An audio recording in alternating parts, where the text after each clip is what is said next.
नमस्कार। हम भारतीय राजनीतिक विचारकों पर चर्चा कर रहे हैं और इस कड़ी में आज हम चर्चा करेंगे महान भारतीय नारीवादी पंडिता रमाबाई।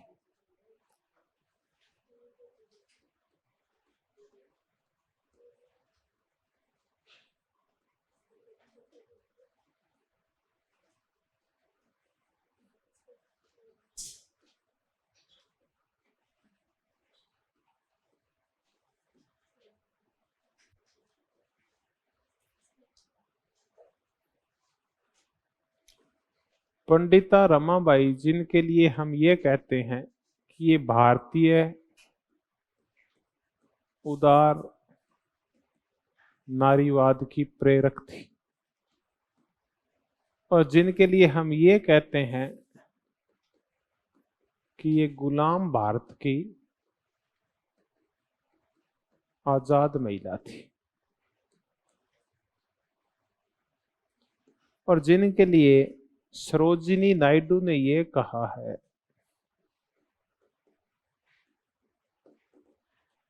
कि ये ऐसी ईसाई महिला थी या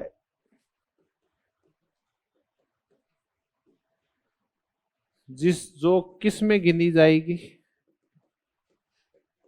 हिंदू संतों में गिनी जाएगी।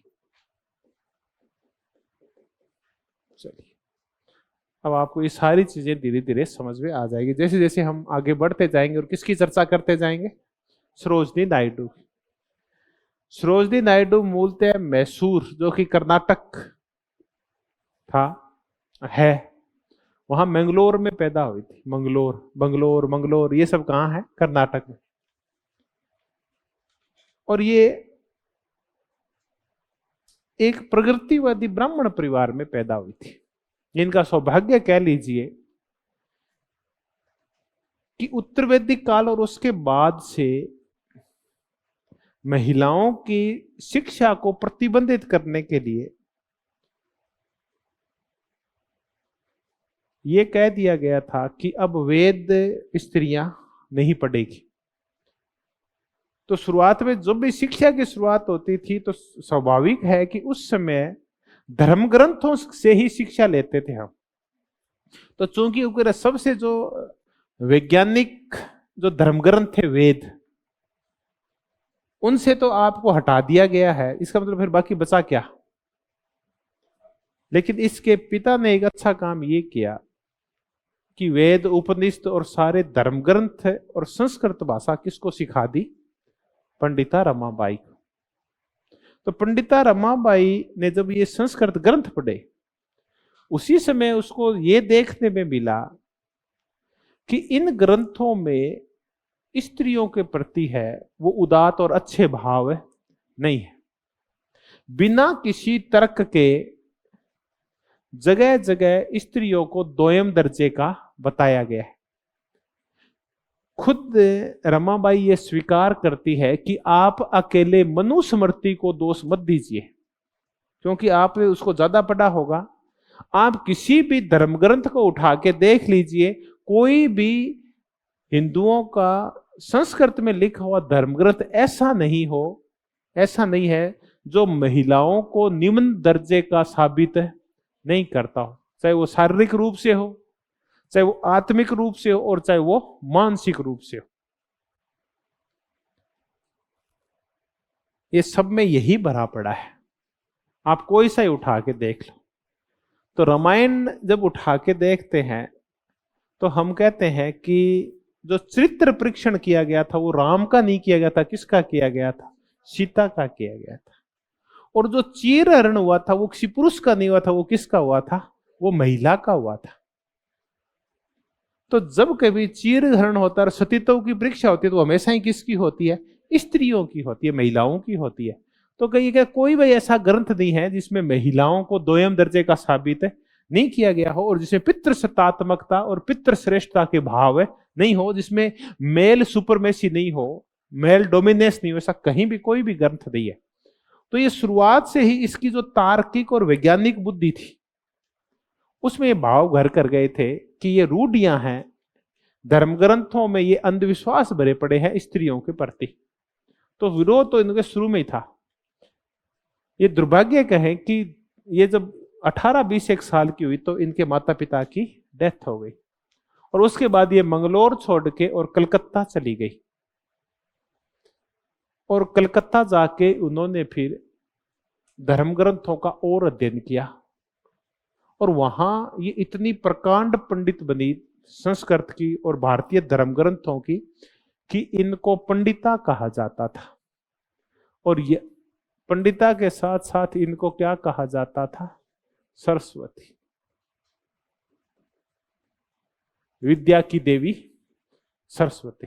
अब ये पंडिता और सरस्वती का तात्पर्य ये है कि जो अपने विषयों में प्रकांड हो, जिसको अपने विषय का पूर्ण ज्ञान हो, या जिसका ज्ञान अत्यंत व्यापक हो, ऐसे बुद्धिमान और पढ़े लिखे व्यक्ति को, अति ज्ञानवान को हम या तो पंडिता बोलते हैं, ऐसी विदुषी को या क्या बोलते हैं? सरस्वती। ये कलकत्ता में जब गई तो उनको ये उपाधियां मिली वहां।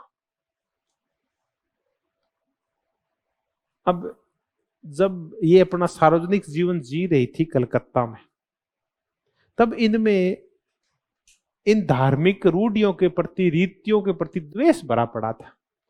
तो पहली रीति उन्होंने जो तोड़ी वो अपनी जाति से बाहर जाके इन्होंने शादी की।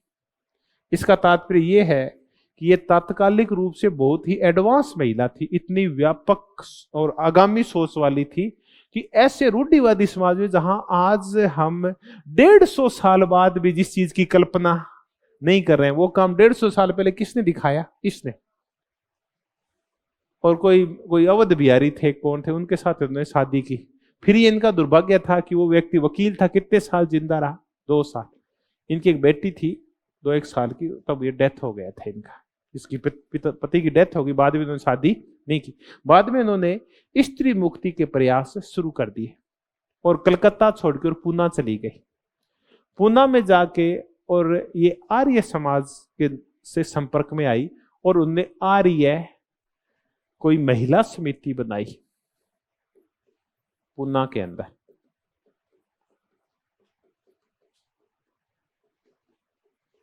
ये समिति हिंदुओं में औरतों के प्रति जो कुरीतियां फैली हुई थी, चाहे वो बाल विवाह को लेके थी, वो डोवरी को लेके थी, या चाहे वो दहेज हत्या को लेके थी, चाहे वो सती प्रथा को लेके थी, उनका इसने विरोध शुरू किया और महिला शिक्षा का प्रचार प्रसार करना शुरू किया।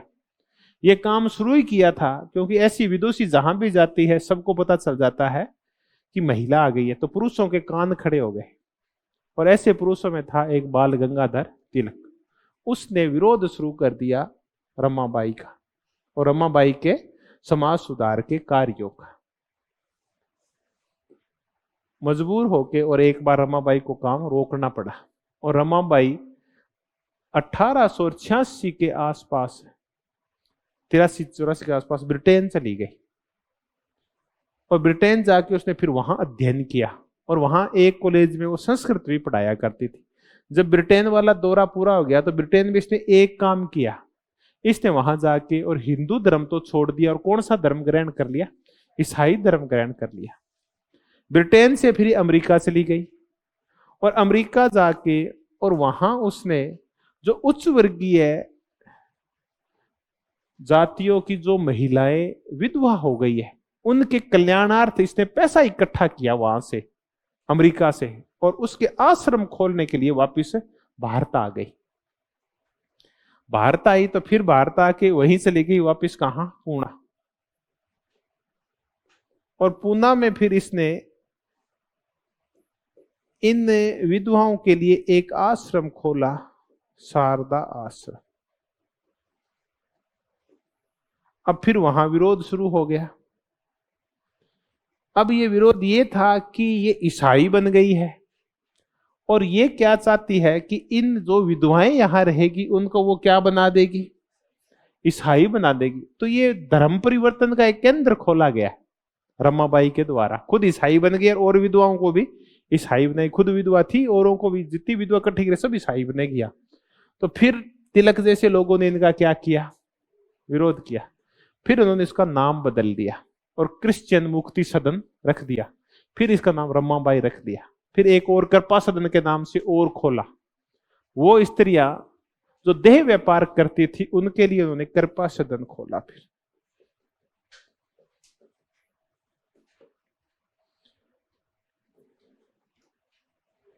ये रमाबाई देखिए कितनी थी एडवांस, 1800, और मैं वो भूल रहा हूं, अंडर कमीशन आया था शिक्षा को लेके। इस हम अंडर कमीशन के सामने ये गई और ये कहा कि अब नारियों को भी शिक्षा और व्यावसायिक शिक्षा की आवश्यकता। इसने प्रेजेंटेशन दिया और इनके नारी और समाज सुधार के और नारी कल्याण के कार्यों को देखते हुए अंग्रेजों ने इसे कैसर ए हिंद की उपाधि से ये उनको ये वो दिया, अलंकरण दिया, कैसर ए हिंद। ये तो गांधी जी को मिला हुआ था कैसर ए हिंद, तो इनको कैसर ए हिंद दिया गया। तात्कालिक समाज में बहुत ज्यादा एडवांस महिला थी।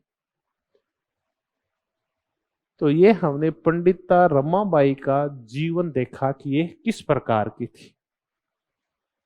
ये भले ही सरोजिनी नायडू कहते हैं कि एक ऐसी ईसाई महिला जो उसको किस में गिना जाएगा, हिंदू संतों में गिना जाएगा। ये हिंदू महिलाओं के जागृति के लिए, उनके कल्याण के लिए जितना काम इसने किया और किसी ने नहीं किया। गैल ओमवेट, इसकी चर्चा कर रहे थे एक दिन पहले, गलती से किसी और का नाम आ गया था। गैल ओमवेट पूना विश्वविद्यालय में, क्योंकि खुद पूना की कौन है, पंडिता रमाबाई पूना ही रहा करती थी बाद में। गैल ओमवेट वहां पूना यूनिवर्सिटी है गवर्नमेंट की, उसमें सोशियोलॉजी की प्रोफेसर थी गैल ओमवेट। और इसने नारियों के ऊपर और दलितों के ऊपर बहुत काम किया है। तो ये दलित चिंतक है गैल ओमवेट और नारीवादी चिंतक है भारत की। बुरी सी एक मोटी सी महिला, आप देखना। ये है फॉरेनर, मैं देश का नाम भूल गया, कहां से आई हुई है, यूएस से आई हुई है, कहां से आई हुई है, यूएस से आई हुई है गैल ओमवेट, है सोशियोलॉजी की। इसकी एक तो पुस्तक है दलित विजन, मैंने कहा दलितों की बहुत बड़ी ये वो है चिंतक है, दलित विजन। अंबेडकर पे सब पे इसने काम कर रखा है। और दूसरी है सिकिंग बेगमपुरा। ये सिकिंग बेगमपुरा तो अपने तब किया था जब अपने कबीर किया था। कबीर जिस आइडियल समाज का निर्माण करना चाहता है उसका वो क्या नाम रखता है, बेगमपुरा नाम रखता है उसका, सिकिंग बेगमपुरा। ये के जो एंटी कास्ट इंटेलेक्चुअल थे उनके विचार क्या थे उसके ऊपर लिखी गई है ये पुस्तक। कबीर से लेके और एंटी कास्ट जाति का विरोध करने वाले जितने भी भारतीय मनीषी थे, इंटेलेक्चुअल लोग थे, एंटी कास्ट इंटेलेक्चुअल्स, उनके ऊपर लिखी गई पुस्तक है। एक और है गैल ओमवेट की पुस्तक जिसका नाम है सिकिंग बेगमपुरा। बेगमपुरा वो कबीर वाला जहां कोई जाति पाति का भेद नहीं होगा, ये भी गैल ओमवेट की है। गैल ओमवेट कहता है कि ये जो पंडिता रमाबाई थी इसने पूना में एक नया यरूशलेम बसा दिया, नया यरूशलेम। ये जो इसका शारदा सदन वगैरह है इनके लिए कह रही है कि यहां क्या बसा दिया, एक नया यरूशलेम। अब ये यरूशलेम क्या है, यहां नए यरूशलेम का तात्पर्य है यरूशलेम में 3 धर्मों का उत्पत्ति स्थल है, ईसाइयों का, मुस्लिमों का और यहूदियों का। 3 धर्मों का वहां से है। तो एक नया यरूशलेम है। आपने बाकी यरूशलेम तो सुन लिए, जो ईसाइयों का था, जो यहूदियों का था, जो मुसलमानों का था। एक यरूशलेम किसका बसा दिया इसने, स्त्रियों का, पुणे के अंदर। तो ये पुणे में जो स्त्री मुक्ति के जो प्रयास किए थे और जो आश्रम बनाए थे, इनको गैल ओमवेट क्या बोलती है, एक नया यरूशलेम। जहां पुराने वाले यरूशलेम में मुक्ति मिलती है ईसाइयों, मुसलमानों को और यहूदियों को, वहां यहां किसकी मुक्ति के लिए, स्त्री मुक्ति के लिए, स्त्री कल्याण के लिए ये एक नया यरूशलेम बना दिया। ये किसने कहा? गैल ओवेट ने। एक रूथ बर्गीस करके एक और है, ऊपर लिख देते हैं।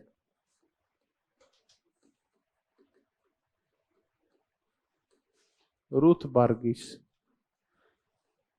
ये कहती है, इनका लेख है एक, ये कहती है कि पंडिता रमाबाई है ऑल सीजन ऑफ वुमेन है, वुमेन ऑफ ऑल सीजन। एक ऐसी औरत जो कौन से सीजन में है? Women for all season.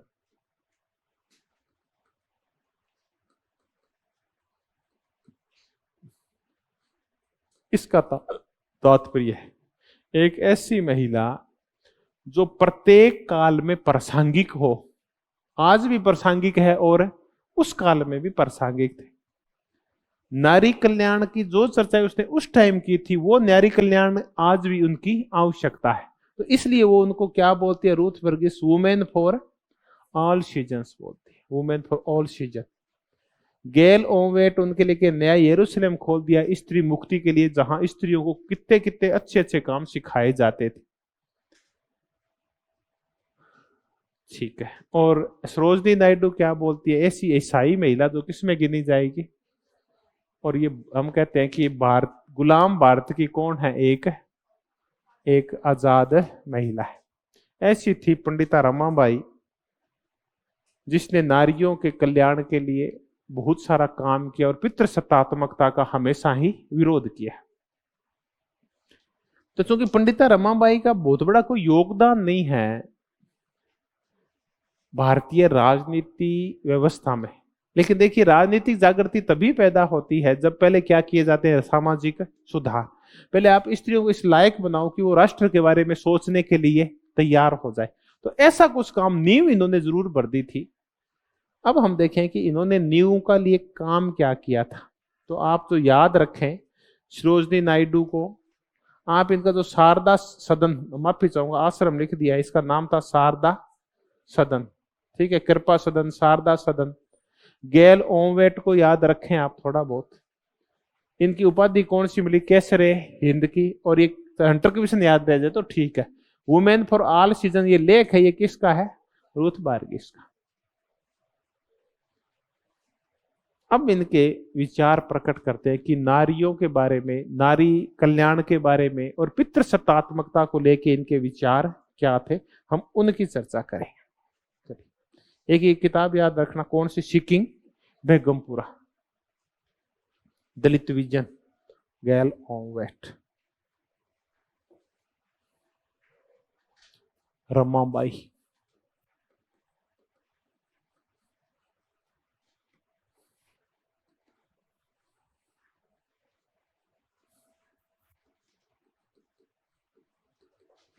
उदारवादी, नारीवादी। देखिए वैश्विक स्तर के ऊपर जब हम नारीवाद की चर्चा करते हैं तो हम कहते हैं कि वैश्विक स्तर के ऊपर नारीवाद की जो मां है वो है मैरी वुलस्टोनोक्राफ्ट, जिसने उदारवादी नारीवाद की नींव रखी थी। भारत में जो उदारवाद नारीवाद की नींव रखी, लिबरल फेमिनिज्म की जो नींव रखी, वो कौन थी? पंडिता रमाबाई थी, जिसने उदारवादी नारीवाद की नींव रखी। इसकी नींव इंडिया में रखने वाली ये थी। उदारवादी नारीवाद की वो धारा है जो ये कहती है कि जैसे पुरुष हैं वही वैसी कौन है? महिला है। तो ये महिला पुरुष समानता पे बल देने वाली धारा है।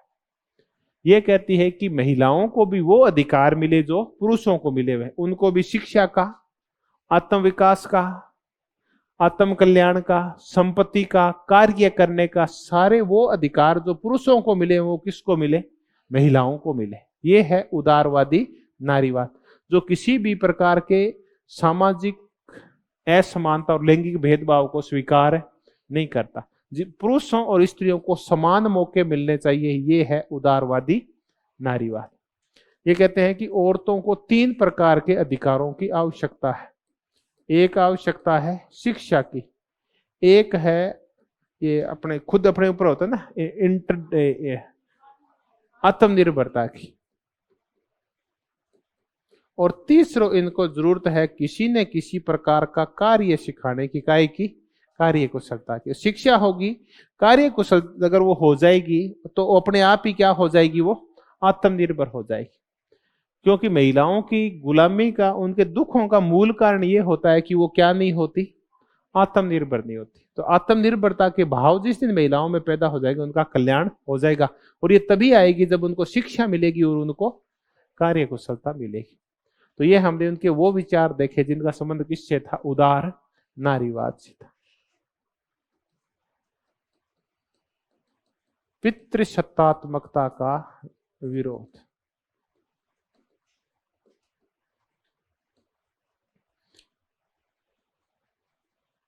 एक बार ईसाई मिशनरीज में इनके पास दबाव बनाया गया कि आपको जो सहायता दी जा रही है और आपको जो प्रशिक्षित किया गया है वो धर्मांतरण के लिए प्रशिक्षित किया गया है, तो आप क्या कर रहे हैं उसके अकॉर्डिंग काम नहीं कर रही है, आप अपने कर्तव्यों की अवहेलना कर रही है। तो इन्होंने स्पष्ट मना कर दिया कि देखिए, चाहे आप किसी भी धर्म के धर्माधिकारी होंगे, मैं आपकी गुलाम नहीं हूं जो आपके आदेश मानूं, क्योंकि मैं बड़ी मुश्किल से ब्राह्मणवादी पितृसत्ता से आजाद हुई हूं। तो एक पितृसत्ता से आजाद होके और दूसरी पितृसत्ता के जाल में फंसने वाली नहीं हूं। आप मुझे आदेश देने वाले होते कौन है? मैं नारी हूं और आप पुरुष हैं। इसका यह तात्पर्य नहीं है कि आप मुझे मनमाफिक आदेश दे देंगे। मैं अपने हिसाब से काम करने के लिए और अपना जीवन जीने के लिए स्वतंत्र हूं। मैं कन्वर्ट होकर ईसाई बनी हूं तो इसका यह तात्पर्य नहीं है कि सारे ईसाई पुरुष हैं वो मन मर्जी से मुझे आदेश दे देंगे। इसीलिए मैंने हिंदू धर्म छोड़ा है और इसीलिए मैं किसको भी छोड़ सकती हूँ, ईसाइयों को भी छोड़ सकती हूँ। तो ये पितृसत्तात्मकता का क्या करती है, निषेध और घोर विरोध करती। ये कहे कि जो हमारे धर्म ग्रंथ है उसमें पितृसत्तात्मकता कूट कूट कर भरी हुई है। तो कि जब तक ये रहेगी तब तक महिलाओं का शोषण ऐसे ही जारी रहेगा। ये कहता है चाहे आपके ये तिलक जैसे लोग हों, ये सारे ही लोग किससे पीड़ित हैं? पितृसत्तात्मकता से, पुरुष प्रधानता से पीड़ित है।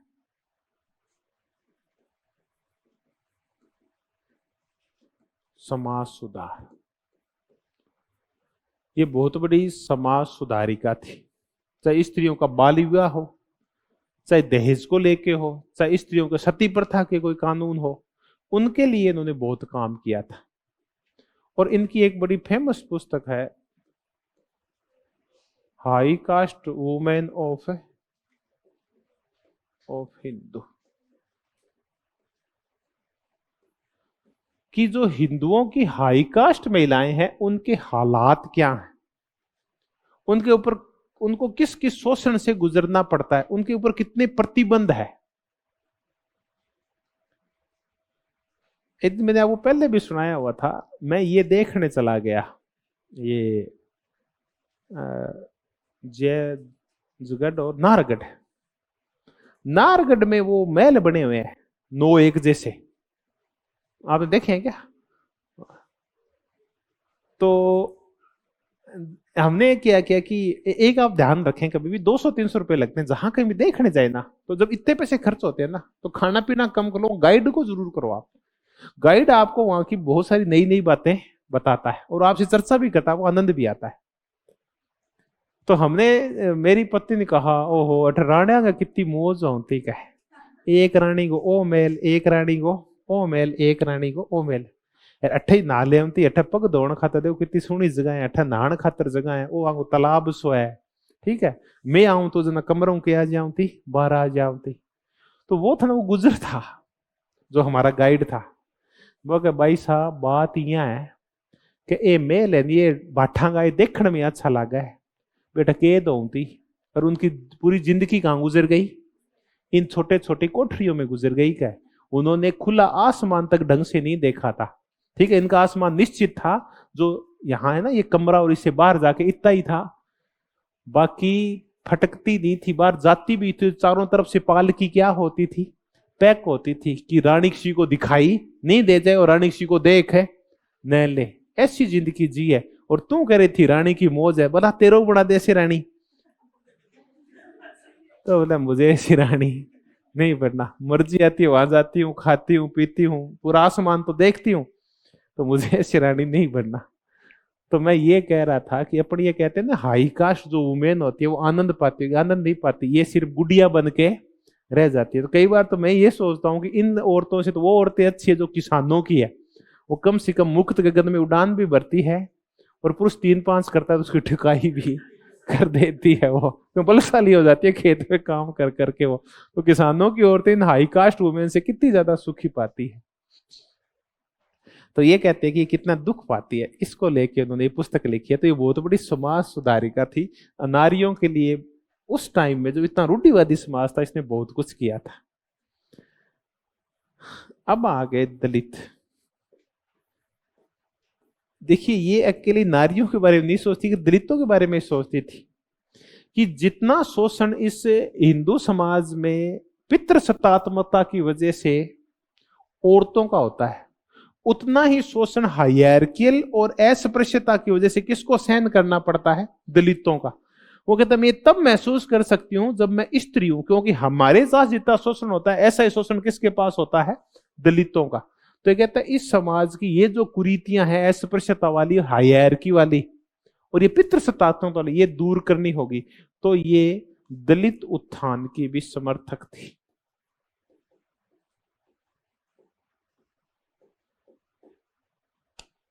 अब ये थी पंडिता रमाबाई, उदारवादी नारीवाद की, भारतीय उदारवादी नारीवाद की जनक, पितृसत्तात्मकता की विरोधी, दलित उत्थान की समर्थक और समाज का सुधार करने वाली। एक पुस्तक हमने कर ली high caste women of Hindu, एक वॉइस ऑफ इंग्लैंड है, एक पीपल्स ऑफ यूनाइटेड स्टेट्स से, अमेरिका गई थी तो वहां के लोगों के बारे में इसने लिखा है। तो इनकी 2-3 पुस्तकें हैं वो याद कर लेना। पीपल ऑफ यूनाइटेड स्टेट है, एक इनकी मैगजीन निकलती थी, ये कई बार पूछ ली जाती है, मुक्ति प्रेयर बिल, ये याद रखना, मुक्ति प्रेयर बिल, ये इनकी मैगजीन थी, ये निकलती थी।